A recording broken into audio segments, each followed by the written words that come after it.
BC బిడ్డల బ్రతుకు వాళ్ళు తినేటటువంటి భోజనము ఎంత దుర్భరంగా మారిందో ఈరోజు గౌరవనీయ హోంమంత్రి వంగలపూడి అనిత గారు బయట పెట్టడం జరిగింది. అనకాపల్లి జిల్లా నక్కపల్లి గురుకులానికి మన గౌరవనీయ హోంమంత్రి గారు ఇన్స్పెక్షన్కి వెళ్ళారు. అక్కడికి వెళ్ళి విద్యార్థులతో కూర్చొని భోజనం చేస్తుంటే హోంమంత్రి గారు అని కూడా చూడకుండా ఒక బొద్దింక హోంమంత్రి గారి ప్లేట్కే దర్శనం ఇచ్చి వెళ్ళిపోయింది. ఆ బొద్దింకని పట్టుకుని హోంమంత్రి గారు అదిగో నేను బొద్దింకని పట్టుకున్నా అని చెప్పేసి అందరికీ కనిపించేటట్లు ఇట్లా చూపించడం జరిగింది. ఒక వీడియో చూపిస్తా మీకు, ఇక్కడ చూడండి. ఇది వీడియో. హోంమంత్రి గారు పట్టుకున్నారు చేతితోటి. నా ప్లేట్లోకి వస్తావా, నువ్వు ఇంత ధైర్యం చేస్తావా అని చెప్పేసి పట్టుకున్నారు. చూడండి, నా ప్లేట్లో నుంచి వచ్చిందని చెప్పేసి చెప్తుంటే ఆ కెమెరామెన్ కట్ చేసేసాడు. ఇది పరిస్థితి. ఎక్కడ పరిస్థితి? గురుకులం పరిస్థితి ఇది. హోంమంత్రి గారు ఇన్స్పెక్షన్కి వెళ్తే హోంమంత్రి అని కూడా చూడకుండా ఇంత పెద్ద పని చేసింది బొద్దింకి. ఈరోజు ఒక్కసారి ఆలోచించండి, మరి సామాన్య విద్యార్థుల పరిస్థితి ఏంటి? రోజు ఆ బొద్దింకలతోటి ఆ విద్యార్థులు సతమతం అవుతున్నారు కదా. ఎన్ని బొద్దింకలు ఆ విద్యార్థులు తిని ఉంటారు? ఎన్నిసార్లు బొద్దింకలు ఆ ప్లేట్లోకి వచ్చి ఉంటాయి? ఒక్కసారి మనము ఆలోచించాలి. ఎంత సిగ్గుచేటంటే ఏం చేయాలో అర్థం కాక హోంమంత్రి గారు నవ్వేశారు. ఇక్కడ చూడండి, నవ్వేశారు.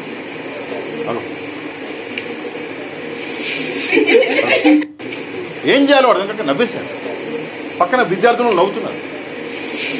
అదేంటి హోంమంత్రిని ఇంత పెద్ద పని చేస్తుంది ఆ బొద్దింక, నేను హోంమంత్రిని బొద్దింకకు తెలవదా అని చెప్పేసి ఈరోజు హోంమంత్రి గారు బాధపడుతున్నారు.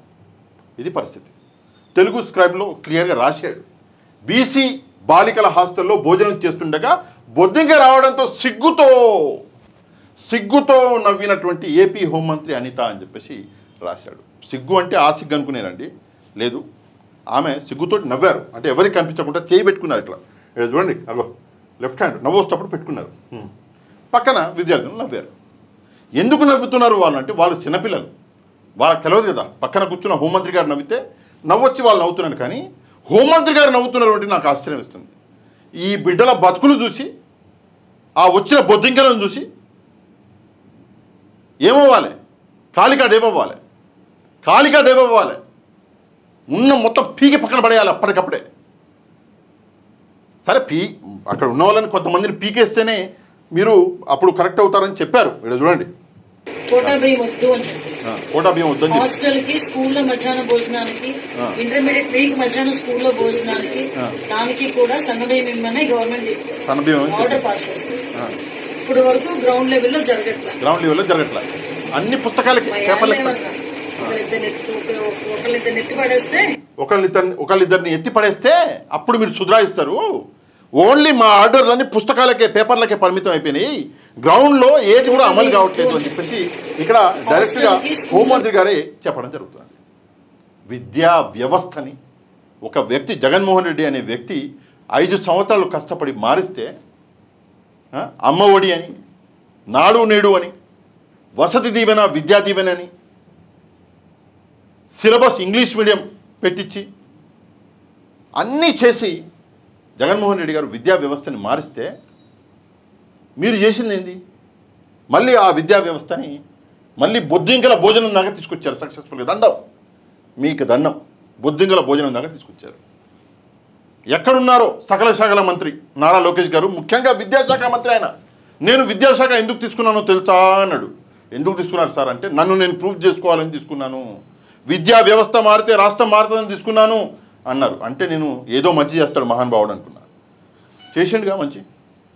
ఎంత మంచి చేసిండు అంటే 10వ తరగతి రిజల్ట్ కూడా బయట పెట్టలేనటువంటి అసమర్థత మనకు ఆంధ్రప్రదేశ్లో కనిపించింది. నా జీవితంలో ఏనాడు కూడా 60,000కి పైగా విద్యార్థులు అదేంటి కరెక్షన్స్కి వేసినటువంటి పరిస్థితి నేను చూడలా. పేపర్ కరెక్షన్లకి 60,000 మంది వేసారు. రీవాల్యుయేషన్ అనుకుంటా, కరెక్షన్ కాదు, రీవాల్యుయేషన్ 60,000కి పైన వేసారు. భారతదేశ చరిత్రలో ఏ రాష్ట్రంలో జరిగి ఉండదు. ఇంకా జోక్ ఏంటంటే ఆ 60,000 పైచిలకు విద్యార్థులలో 11,000 మంది ఆ ఇవాల్యుయేషన్లో పాస్ అయిపోయారు. 11,000 మంది. ఇది పరిస్థితి. ఫెయిల్ అయిపోయిన విద్యార్థులకి 90 మార్కులు వచ్చిన విద్యార్థులు కూడా ఉన్నారు. ఒక సబ్జెక్టులో ఫెయిల్ అయిపోతే రీవాల్యుయేషన్స్కి వేస్తే 90కి పైగా మార్కులు వచ్చినాయి. ఆ విద్యార్థులు కూడా ఉన్నారు. విద్యా వ్యవస్థని ఆ స్థాయికి దండమే, ఆ స్థాయికి తీసుకుపోయారు. ఎంత ఘోరమైన పరిస్థితి అంటే టొఫెల్ తీసుకొస్తామని చెప్పేసి జగన్మోహన్ రెడ్డి గారు ప్లాన్ చేసి ఫస్ట్ క్లాస్ నుంచి తీసుకొస్తాము, ఈ year first class, next year second, third, fourth, అట్లా 10 సంవత్సరాల్లో 10వ తరగతి వరకు వచ్చేస్తుందని చెప్పేసి చెప్పారు. ఆ టొఫెల్ని మొత్తం బొందబెట్టేశారు. బైజూస్ కంటెంట్ అని తీసుకొచ్చారు.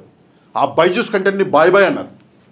8వ తరగతి తర్వాత 8వ తరగతి నుంచి ట్యాబులు ఇచ్చారు.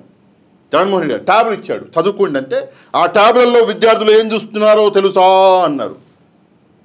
ఈ తెలుసా అన్నోనికి తెలవని విషయం ఏంటంటే ఆ ట్యాబులు లాక్కుంటాయి రా బాబు, అది కూడా తెలియదు. మళ్ళీ టెక్నాలజీలో క్వాంటమ్ వ్యాలీ, జీనోమ్ వ్యాలీ, కానీ ట్యాబులలో లాక్కుంటుందని కూడా తెలియదు. ఇది ప్రస్తుతం ఆంధ్రప్రదేశ్లో ఉన్నటువంటి పరిస్థితి. ఇంత దారుణమైన పరిస్థితి. ఎంత ఘోరము అంటే జగన్మోహన్ రెడ్డి గారు ఒక ట్వీట్ పెట్టాడు, చూడండి ఎంత ఘోరమో చూడండి. చదువుతాను నేను. ఒక్కసారి, రాష్ట్రంలో విద్యా వ్యవస్థ అస్తవ్యస్తంగా తయారవడానికి ఏపీ ఈసెట్ అడ్మిషన్లే పెద్ద ఉదాహరణ. అస్తవ్యస్తంగా అయ్యాయి అనడానికి ఏపీ ఈసెట్లే అతిపెద్ద ఉదాహరణ. జగన్మోహన్ రెడ్డి గారు నిన్న పెట్టిన ట్వీట్ ఇది.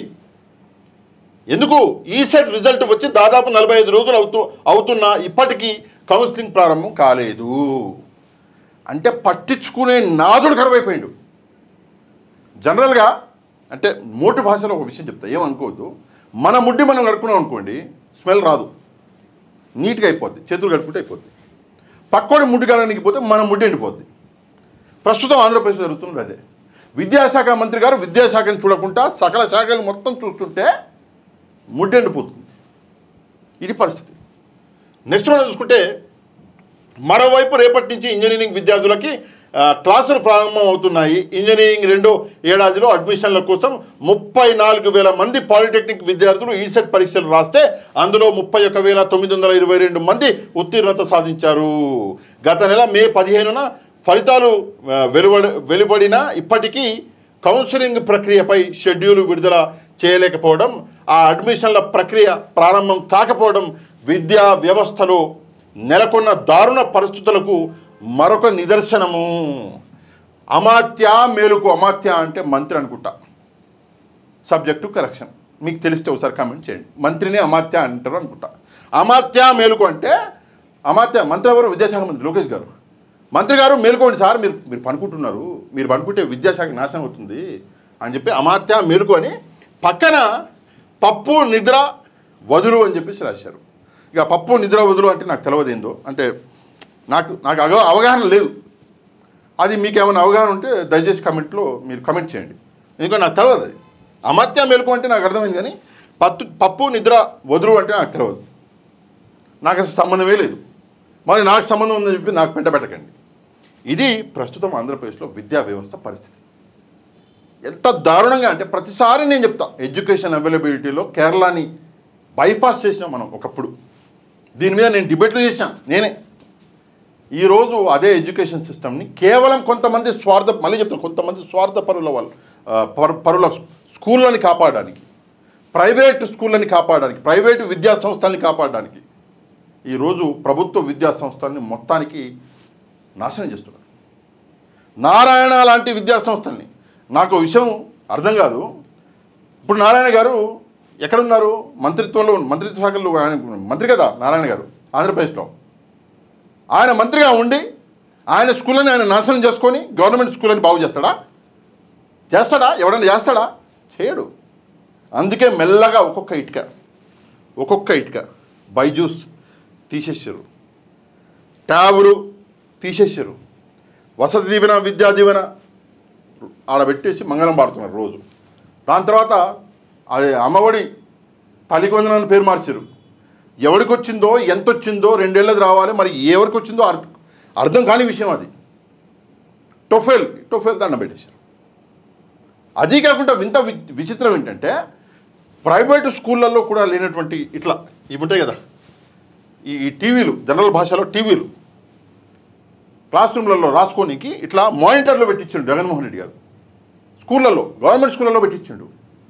పెట్టిస్తే ఆ మానిటర్లు జెండా ఎత్తేసి యాడికో పరుగు మానిటర్లే పరిగెత్తినాయి. స్కూల్లో వదిలిపెట్టి మానిటర్లను ఎవరో తీసుకెళ్ళాలి, కానీ వీటికే కాళ్ళు వచ్చి పరిగెత్తిపోయినాయి. అది పరిస్థితి. మెల్లమెల్లగా విద్యా వ్యవస్థని మళ్ళీ మొత్తానికి అటకెక్కిచ్చేస్తున్నారు. ఇంకో 4 ఏళ్లలో విద్యా వ్యవస్థ స్వాహా అయిపోద్ది. మంగళం పాడేస్తారు గంట పట్టుకుని గడగడ కొట్టేసి. ఇది పరిస్థితి. ఎంత ధైర్యం ఆ బొద్దింకకి, ఎంత ధైర్యం ఉండాలి? హోంమంత్రి గారి ప్లేట్లోకి వెళ్తుందా? విద్యార్థుల ప్లేట్లోకి వెళ్ళి పర్లేదు, పేదోళ్ళ ప్లేట్లోకి వెళ్ళి పర్లేదు. ఆకలి ఇస్తే తినేస్తారు బొద్దింకని వాళ్ళు. కానీ హోంమంత్రి గారి ప్లేట్లోకి వెళ్తే ఏం చేయాలో అర్థం కాక హోంమంత్రి గారు సిగ్గుపడుతున్నారు, నవ్వుతున్నారు. బొద్దింకని మాత్రం వదిలేదు. ఆ బొద్దింకని అరెస్ట్ చేయాలి, దాని మీద ప్రాపర్ సెక్షన్లు పెట్టాలి పోలీసు వాళ్ళు. ఇమ్మీడియట్గా ఆ బొద్దింకని తీసుకెళ్ళి లోపలేయాలి. లోపలేసి ఆ బొద్దింకని కోర్టులో ప్రొడ్యూస్ చేయాలి. చేసి ఏం చేయాలి అంటే జైలుకి పంపించాలి. జ్యుడిషియల్ కస్టడీకి పంపించండి. ఇంత పెద్ద పని చేసింది ఆ బొద్దింక. హోంమంత్రి గారి ప్లేట్లోకి వస్తుందా? ఇవి మన దేశంలో పరిస్థితులు. పేదోడంటే జోక్ అయిపోయింది. నవ్వొస్తుంది మనకి. ఇది మన దేశంలో పరిస్థితులు. ఈ పరిస్థితులను చూసి మనం కూడా ఏం చేయాలంటే మనం కూడా నవ్వాలి. దయచేసి నవ్వడం మొదలుపెట్టండి. ఆరోగ్యానికి మంచిది. అరే మన బతుకులు ఎట్లా తయారయ్యాయి అని చెప్పేసి మనం నవ్వండి, ఆరోగ్యానికి మంచిది. అరే మన విద్యార్థుల బతుకులు ఎట్లా తయారయ్యాయి అని చెప్పేసి నవ్వండి, ఆరోగ్యానికి మంచిది. మన పిల్లలు ఈ భోజనం చేస్తున్నారే అని చెప్పేసి నవ్వండి, ఆరోగ్యానికి మంచిది. హోంమంత్రి గారు గవర్నమెంట్ ఆర్డర్లు వేస్తే గ్రౌండ్ లెవెల్లో జరగట్లేదు. గ్రౌండ్ లెవెల్లో జరిపించవలసిన బాధ్యత ఎవరిదండి? మీ ప్రభుత్వానికి కాదా? చేయలేకపోయింది అంటే ప్రభుత్వం తప్పేవారిది, ప్రభుత్వానికి కాదా? మాటలకే పరిమితం అయ్యారా? కేవలం పేపర్లకే పరిమితం అయ్యారా? బై మిస్టేకు మీరు ఒక్క హాస్టల్ని ఇన్స్పెక్షన్ చేయకపోతే ఇది పరిస్థితి. రేపు పొద్దున్న మీలాగనే ఒక 10 మంది మంత్రులు, 100 మంది ఎమ్మెల్యేలు ఇన్స్పెక్షన్లకు పోతే ఏం లేదు, బొద్దింకలు తిని రావాలి మీరు పోయి. అది పరిస్థితి. అందుకే ముందు మార్పు అన్నది మీ దగ్గర నుంచి రావాలి. మాట్లాడడం ఆపేయండి, మీడియా ముందుకు రావడం అసలు ఆపేసి కేవలము ప్రజా సంక్షేమం మీద, ప్రజలకి మంచి చేయడానికి పనిచేయండి. ఏదో ఈరోజు నేను మీడియాతో ఈరోజు మాట్లాడేయాలి, రేపు పొద్దున ఈ టాపిక్లో మాట్లాడేయాలి. చంద్రబాబు నాయుడు గారు రోజు వస్తున్నారు, నేను 2 రోజులకు ఒకసారి వస్తున్నా, నేను కూడా రోజు రావాలి. నారా లోకేష్ గారు రోజు 2 సార్లు వస్తున్నాడు, నేను కనీసం రోజు ఒకసారన్నా రావాలి మీడియా ముందరికి. అవసరంలా. మంచి చేస్తే ఇక్కడ పెట్టుకుంటారు జనాలు, దయచేసి ఆ మంచిదో చేయండి. అధికారంలో వచ్చేది మీరు ఒక్కసారి, ఈసారి మళ్ళీ నెక్స్ట్ టైం ఎత్తేస్తారు జనాలు. ఉన్నప్పుడన్నా ఆ మంచి అనేది చేయండి. దయచేసి ప్రజల గురించి, ముఖ్యంగా విద్యార్థుల గురించి ఆలోచించండి. సరే, మీకు నవ్వొచ్చింది, నవ్వడం తప్పు కాదు. నవ్వడం ఒక వరం. ఆ వరం దేవుడు మీకు ఇచ్చిండు. సరే, చంద్రబాబు నాయుడు గారికి ఇవ్వలేదు, అది వేరే సంగతి. నేను చెప్పలేదు, మళ్ళీ రాజశేఖర రెడ్డి గారు చెప్పారు. సో అది పరిస్థితి. దయచేసి ఈ విషయం మీద ప్రజలు కూడా స్పందించండి. అట్లీస్ట్ ఇప్పుడన్నా స్పందించండి. సచ్చిన తర్వాత మనుషులు స్పందించి ఏం చేస్తారు? ఇప్పుడన్నా స్పందించండి. ఈ విద్యార్థుల కోసం స్పందించి ఒక కమెంట్ చేయండి ఈ విషయం మీద. ఏమున్నాయి మీ ఊర్లో పరిస్థితులు, మీ జిల్లాలో పరిస్థితులు, మీ మండలంలో పరిస్థితులు ఏమున్నాయో ఒకసారి కమెంట్ చేయండి. వీడియో నచ్చితే తప్పకుండా లైక్ చేయండి. లైక్ చేస్తే ప్రజలందరికీ వీడియో అనేది చేరుతుంది, ప్రజలకు నిజాలు చేరతాయి. మీరు ఒక లైక్ చేస్తే వీడియో వైరల్ అవుతుంది. అందుకే ఒక లైక్ చేసి, ఎవరైతే ఛానల్ని సబ్స్క్రైబ్ చేసుకోలేదో ఛానల్ని కూడా సబ్స్క్రైబ్ చేసుకోండి. నెక్స్ట్ వీడియోలో మళ్ళీ వెళ్దాం. అంతవరకు థ్యాంక్ యూ వెరీ మచ్. జై హింద్.